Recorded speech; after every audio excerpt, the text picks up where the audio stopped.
지금 대한민국에 말이죠, 여러분들. 이 의료개혁이 얼마나 중요합니까? 이 의료개혁을 하려다 보니까 반발이 엄청 심한데 그 반발이 부정한 의사들, 문제 있는 의사들, 이런 의사들이 반발하고 있고 또 이권에 따라서 반발하고 있고 그래서 문제가 심각한데 여러분들 요즘 줄기세포 해갖고 시술 받는 분들 많죠? 근데 특히 관절 같은 경우 이게 논란이 되고 있어요. 그래서 이 줄기세포와 관련된 치료가 얼마나 문제가 있는지 이 부분에 대해서 보도를 해드리도록 하겠습니다. 최재원 기자 연결해서 줄기세포가 얼마나 문제가 있는지 KBS가 쫄았나 봐. 기사 올렸다 내렸대요. 그 부분을 한번 보도해드리도록 하겠습니다. 예, 안녕하세요. 최재원 기자님. 네, 안녕하세요. 줄기세포와 관련해갖고 진짜 줄기세포냐 이런 논란이 많습니다. 보도를 보니까 삭제된 KBS 관절 줄기세포와 연세사랑병원 이런 보도가 또 떴어요. 네, 줄기세포 보도는 아니었고 예. 그 KBS가 대리수술 의사를 고발하면서 같은 날 대리수술 혐의를 받고 있는 고용곤 원장에 대한 뉴스를 내보냈다. 이런 예, 비판의 예. 기사를 작성한 적이 있거든요. 예, 예. 그 뒤로 기사가 내려갔어요. 네. KBS는 공영방송이잖아요. 네. 예, 쉽게 이렇게 기사를 내리기가 어려웠을 텐데 하나하나 뜯어본 거죠. 왜 기사가 내려갔을까? 네네네. 단순히 대리수술 의사를 홍보하는 느낌으로 보도했다고 내렸을 리는 없거든요. 왜냐면 그동안 계속 보도를 해왔기 때문에. 그렇죠. 예, 그래서 한번 뜯어봤습니다, 기사를. 그랬는데 줄기세포 때문에 그런 게 아닌가라는 생각이 들었던 거예요, 제가. 예. 예, 그 KBS 보도를 보면은 연세사랑병원의 지방줄기세포 치료를 예. 아주 뭐 혁신적인 기술로 소개하면서 방송이 시작되는 거거든요. 네네. 네, 이렇게 보도 내용 보면은 뭐 이 치료가 정부의 신의료 기술을 통과했고 환자들이 믿고 받을 수 있는 치료다, 뭐 이런 거를 강조한 것 같아요. 거의 광고성이었어요. 예. 예, 그런데 이거 제가 봤을 때 줄기세포가 아니었잖아요. 전에도 말씀드렸다시피. 예. 예, 신의료 기술 평가에서는 줄기세포라고 인정을 한 적이 없었고. 줄기세포가 아주 극소량. 예, 예. 그 정도가 들어가 있을 뿐 줄기세포 치료로 볼 수 없다 이거 아닙니까? 네. 예. 그래서 의료계 관계자라든지 시청자들이 KBS 쪽에 항의도 하고, 예. 그리고 또 방통위에도 이거 문제 있다라고 제재 조치를 요청하는 진정서가 접수된 걸로 확인이 됐습니다. 아, 그래서 KBS가 이거 나중에 문제 되겠구나. 줄기세포 치료라고 하면 그래서 방송을 내린 거군요. 네, 저희는 일단 그렇게 추정을 하고 있습니다. 자, 일단 이 줄기세포와 관련돼서 다시 한번 짚어봐야 되겠는데 네. 지방 줄기세포로 관절염 진행을 늦춘다. 이렇게 지금 네. KBS가 보도를 했단 말이에요. 네, 그 KBS 보도 보면은 환자 얼굴을 띄워놓고 지방줄기세포 치료자라고 소개하고 이 치료 효과들을 설명을 해주거든요. 예. 근데 이 지방줄기세포 치료자라는 게 있을 수가 없는 거예요. 왜냐하면 지방줄기세포로 치료한 적이 없으니까. 아하. 예, 여기서부터가 오류입니다. 그러면은 우리가 생각할 거는 왜 지방줄기세포로 했을까가 있고, 두 번째, 이렇게 된 게 법적으로 문제가 없느냐. 예. 이렇게 생각을 해볼 수 있는데, 첫 번째 지방줄기세포라고 소개한 부분은 병원에서 그렇게 강조하고 이야기했으니까 KBS가 믿고, 그 작성한 기자가 믿고 작성했을 가능성이 있고요. 예. 뭐 저는 모종의 커넥션이라고 봅니다만은. 그리고 두 번째로 법에 위반 사항이 없느냐. 이거는 의료법 56조 명백한 위반입니다. 위반이고. 예. 네, 이게 불법 광고거든요. 예. 네, 그리고 허위 과장, 과대 광고 다 걸리는 거예요. 사실 이 방송을 하면서 다른 의사가 나온 것도 아니고 연세사랑병원 고용권위가 나온 거 아니에요? 예, 맞습니다. 예. 제가 의심하고 있는 거, 뭐 저뿐만이 아니라 그 시민사회에서도 의심하는 부분이 KBS가 연세사랑병원하고 어떤 이해관계를 갖고 의도적으로 뭐 이런 치료법을 홍보하고 있는 거 아니냐, 예. 이런 의심을 가지고 있거든요. 예. 의료계에서는 이 줄기세포 치료가 워낙 고가 시술이다 보니까 특정 병원이 방송을 통해서 환자를 모으는 방식으로 수익을 극대화하는 경우가 왕왕 있어요. 자, 고가라는 말이 나오니까 확 네. 관심이 가는데 비용이 얼마 정도 들죠? 병원마다 다릅니다만은 200만 원에서 많게는 1000만 원 이상까지 비용이 발생한다고 들었습니다. 저희 가족도 네. 마찬가지지만 저희 어머니도 이 줄기세포라고 해갖고 시술을 받은 적이 있는데 뭐 큰 효과를 못 느꼈거든요. 저희도 말하다 보니까 헷갈렸는데 줄기세포 주사가 아닌 거죠. 줄기세포 주사가 아닌데 200에서 1000만 원이 소요가 되는 거예요. 저희 어머니 진짜 줄기세포였는지 아닌지는 모르겠지만 하여튼 저희도, 유행이에요. 네. 유행. 관절 아프신 분들 이런 분들이 줄기세포 치료 유행이라니까. 저도 입에 붙어가지고 어느 순간 줄기세포 주사라고 표현을 하고 있네요. 그러네. 이게 아닌데 우리도 그렇게 알고 있잖아. 네, 지금. 이런 게 그들이 의도하는 결과물이라는 거죠. 최근에 기사 보시면은 전에도 말씀드렸지만은 줄기세포 치료로 효과를 볼 수 없으면 내시경이라든지 이런 것들을 같이 병합하면은 더 극대화된 효과를 얻을 수 있다. 이거 뭐 내시경 하면은 몇백만 원 또 또 깨지고.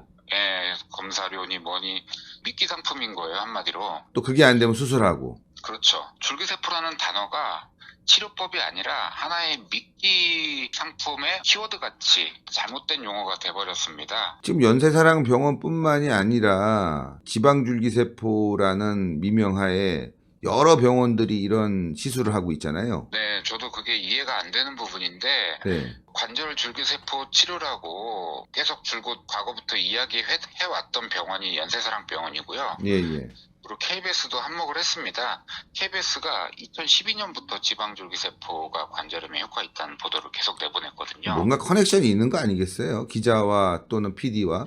네, 보도 내용 제가 다 뒤져봤는데 내용이 다 동일합니다. 읽어드리면 지방줄기세포 관절염에 효과 있다. 또 그 다음 1년 뒤에 지방줄기세포 무릎 관절염 치료에 효과. 또 1년 있다가 무릎 관절에 지방줄기세포 주입했더니 다 같은 보도거든요. 근데 그런 게 굉장히 많아요, 지금. 지금도 나오고 있어요, 그런 보도들이. 뭐 아침 방송이니 뭐 KBS뿐만 아니라 예. MBC, SBS에서도 기타 건강정보 프로그램을 통해서 그런 정보들이 잘못된 정보들이 계속 나오고 있습니다. 이게 심각한 게 뭐냐면은 검증도 되지 않았고 여러 가지 이제 부작용도 의심되는 부분이 있는데 네. 특히나 이런 시술을 집중적으로 하고 있는 연세사랑병원하고 고용군이 직접 출연해서 발언을 하다 보니 KBS를 네. 통해서 방송을 통해서 굉장히 공신력을 얻게 되고 많은 사람들이 치료에 많은 돈을 쓰고 있지 않나 이런 생각이 들어요. 네, 대표님이 말씀하신 것처럼 방송사가 병원과 잘못된 정보를 퍼뜨리게 된다면은 결국 피해를 보는 건 우리거든요. 그렇죠? 예, 일반 시민들이 피해를 보는 거고요. 그리고 KBS라는 공영방송이 정보를 확인하지 않고 특정 병원의 이익을 위해서 움직였다라는 의혹이죠. 의혹 자체만으로도 신뢰가 굉장히 무너지는 일이죠. 제가 지금 기사 검색을 좀 해봤거든요. 고용곤으로 해갖고 뉴스 검색을 지금 해보니까 오늘도 1분 전에 인공관절 부분 치환술 하여튼 뭐 비슷한 기사들이 계속 광고성으로 어마어마하게 뜨고 있습니다. 제가 이걸 보여드려야 될 것 같은데 똑같은 사진, 예, 똑같은 사진과 또 똑같은 포맷으로 지금 올라오고 있어요. 이렇게 지금 사진도 올라오고 있고 자기 관절 지키는 인공관절 그뿐만이 아니라 뭐 신의료기술 해갖고 오늘도 보도들이 많이 나오고 있단 말이에요. 광고가 이건 광고죠. 이게 지금 시청자 여러분들 보시면 똑같아요. 사진이 똑같은 사진들이 올라오면서 또 방송까지 나가고 있으니까 연세사랑병원에 대해서 많은 사람들이 이거 진짜 줄기세포 아니냐 이렇게 오해할 수 있는 부분이 충분히 있다는 거죠. 네, 그래서 뭐 방통위에 민원도 들어갔고요. 예. 시청자 게시판에서도 지적하는 글들이 꽤 많이 올라오고 있더라고요. 예. 예, 시청자 게시판 같은 경우는 의료인들이 반발해서 올리는 글들이 좀 있는 것 같아요. 예. 예, 이 기자와 그 병원장이 같은 대학 선후배 관계가 아니냐, 예. 뭐 이런 보도도 최근에 언론을 통해서 나왔더라고요. 아하, 어떤 예, 인맥 관계가 형성됐다. 예. 예, 그러면서 같은 뉴스가 반복적으로 보도되는 것 자체가 두 사람과의 어떤 대가 관계가 있는지 의문을 가질 수밖에 없다. 뭐 이런 글들도 언론을 통해서 흘러나오고 있어요. 물론 뭐 KBS가 보도는 삭제했다고 하지만 삭제 이유를 밝히고 잘못된 부분도 시청자들에게 해명을 해야 되는 거 아닙니까? 이 정도가 되면은. 충분히 해명을 하고 왜 삭제가 됐는지도 대내적으로 공개할 필요가 있고요. 어떻게 하든 간에 일단 방통위에 진정서가 들어갔으니까 예. 방송사 자체 진상조사는 물론이고 방통위 조사도 불가피할 것으로 저는 생각이 됩니다. 그리고 병원과의 어떤 관계성 여부가 드러난다면 방송사 내부에서도 책임자들에 대한 징계가 뒤따라야 한다고 생각을 합니다. 심각해요. 왜냐면은 정확한 내용을 가지고 치료한 게 아니라 과장된 내용을 가지고 치료를 하고 거기에 방송사가 또 이렇게 홍보성 방송을 해주고 많은 사람들이 여기에 돈을 많이 썼을 거 아니에요. 네, 맞습니다. 얼마를 썼는지 모르겠는데 재밌는 게 이 고용권 원장 그 공소장을 보면요. 줄기세포 채취도 영업사원한테 맡겼다라는 내용이 있거든요. 이 줄기세포 가짜라는 게 문제인데 그것마저도 대리수술을 시킨 거예요. 이야, 이게 심각하네 진짜. 근데 공소장에는 줄기세포 주사라고 돼 있거든요. 심각해요, 심각해. 예. 공소장조차도 속인 거죠, 국민들을. 이 고용권 네. 원장과 관련된 재판이 있었어요. 네, 맞아요. 그 재판 어제 내용도 좀 알려주십시오. 그 법원에서 연세사랑병원 피의자 10명에 대한 대리수술 예. 3차 공판이 있었는데 또 증인이 출석을 했어요. 예. 그래서 이제 방청은 할 수가 없었는데 저희 기자가 입구에서 조용히 듣고 있었습니다. 예.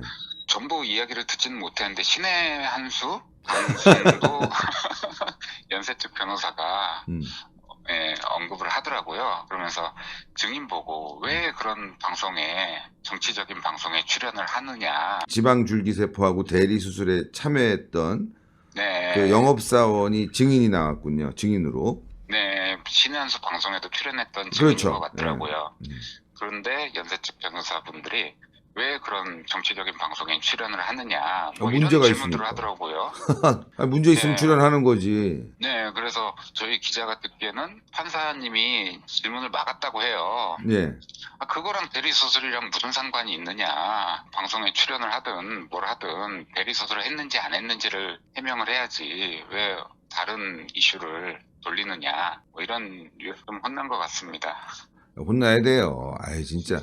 아니 문제가 있으니까 출연을 한 거고 저희가 이렇게 집중적으로 방송을 하니까 많은 사람들이 알게 되고 피해자가 덜 발생하는 거 아니겠습니까? 저는 이거 사회적 의무를 보고 하고 있고 더구나 의료개혁 부분에 대해서 이 대리수술은 정말 많은 국민들이 알아야 돼요. 의사가 부족하다고 하는데 정부는 의사가 부족하다고 하는데 의사들은 많다 말만 해놓고 알고 봤더니 대리수술이 있다. 이거 말이 안 되잖아요. 앞뒤가 안 맞는 거잖아요 이게. 그리고 법정에서 또 하나 배우가 있느냐 방송 출연 뒤에 뭐 이런 얘기도 나왔는데 정말 기가 막힐 일입니다. 왜냐하면 대리수술이라는 어떤 범죄 사실에 대해서 공익적 목적을 가지고 보도하는 걸 가지고 그 누가 뒤에서 조종을 하고 하겠습니까? 아, 저는 정말 황당했던 건 어제 그 이야기를 듣고 왜 극우 방송이냐, 배우가 맞아요. 누구냐, 극우라는 말을 쓴 거 정말 황당하고 네, 구구 방송이라는 이야기가 나왔던 걸로 저도 확인했습니다. 너무 어이가 없네 진짜. 배우가 있긴 누가 있어? 국민이 배우야 국민이. 고용군이 국민이 배우야. 똑똑히 알아들어. 국민이 배우라고. 의료 개혁을 원하는 국민이 배우라고. 근데 뭐 저희가 줄기세포, 허위과장, 뭐 대리수술 이런 걸 비판한다고 해서 저희한테 사실 이득되는 건 없거든요. 그렇죠. 저도 네. 괜히 불안해요. 또 소송 들어올까봐. 이거 열심히 하고 있는데 소송 들어오는 거 아니야? 근데 뭐 그런 거 걱정 안 합니다. 예, 뭐 문재인, 이재명하고도 싸우는데 뭐. 뭐 어쨌든 이게 저희가 지금 당장에 해야 될 일이고 한번 또 주제를 잡았으면 끝을 볼 때까지 하는 게 또 제 성격이거든요. 저도 그렇습니다. 한번 끝을 봐야 될 것 같습니다. 예, 하여튼 우리 최재형 기자님하고 저는 끝까지 갑시다. 아무튼 오늘도 너무 감사드리고 예, 고맙습니다. 감사합니다. 또 조만간 뵙겠습니다. 네, 알겠습니다. 고맙습니다. 감사합니다. 예, 시청자 여러분들 정말 심각하죠? 예, 이거 의료개혁 꼭 이루어내야 됩니다. 꼭 이루어내야 돼요. 윤석열 대통령이 의료개혁을 추진하면서부터 문제가 생겼어요. 사회적으로 집단 반발이 일어났죠. 그 반발이 국민들이 아니라 이익집단에 의한 반발이 일어났단 말이에요. 이걸 민주당이 이용을 했고 또 한동훈이가 장난을 쳤고. 그런데 의료개혁은요. 꼭 이루어내야 됩니다. 너무 피해가 크잖아. 지금 연세사랑병원 고용권의 행태는요. 이거 바로 잡아줘야 됩니다. 법원에서 지금 재판이 있는데 방금 전에도 들으셨지만 그 배우가 누구냐? 신의 한수에 왜 출연했냐? 아니 저희는 진실을 밝히는 방송이에요. 진실을 말하고 밝히는 건데 배우? 배우는 국민이죠. 윤석열 대통령이 복귀해서 의료 개혁을 완수시켜야 됩니다. 지금 의사가 부족하다. 많은 국민들이 얘기하는데 실제로 현장이 그렇잖아요. 부족하니까 대리 수술을 하는 거 아닙니까? 근데 의사들은 의사 안 부족하다. 안 부족하다. 주변에 그래서 줄기세포 시술한다 그러면 한번 색안경을 끼고 보실 필요가 있다 이거죠. 그리고 대리 수술. 나이 들면 허리 아프죠. 관절 아프죠. 괜히 수술 잘못했다 큰일 납니다. 그래서 진짜 수술이 필요하면 해야죠, 당연히. 그러나 필요한 만큼 정확하게 알아보시고 수술을 하든 시술을 받아야 된다는 거. 연세사랑병원 고용곤처럼 말이죠. 막 뻥튀기 해갖고 하는 건 문제가 심각하다. 1년에 혼자서 어떻게 4,000명 수술을 합니까? 이게 말이 안 되잖아. 하여튼 이런 부분들도 저희 독립신문이 엄정하게 취재를 해서 여러분들께 보도하고, 윤석열 대통령은 이제 복귀합니다. 100% 복귀합니다. 그래서 우리가 윤석열 대통령이 복귀하는데 뭔가 준비해야 되잖아. 국민변호인단? 아유, 여러분들 너무너무 고생 많죠. 국민변호인단. 근데 이것도 필요해요. 그런데 실제로 필요한 건 언론 환경이거든요. 지금 윤석열 대통령 복귀하면 진짜 필요한 건 언론 환경이에요. 여러분들이 기자가 돼주셔야 돼요. 여러분들이. 그래서 윤석열 대통령을 지켜줘야 됩니다. 신의 한수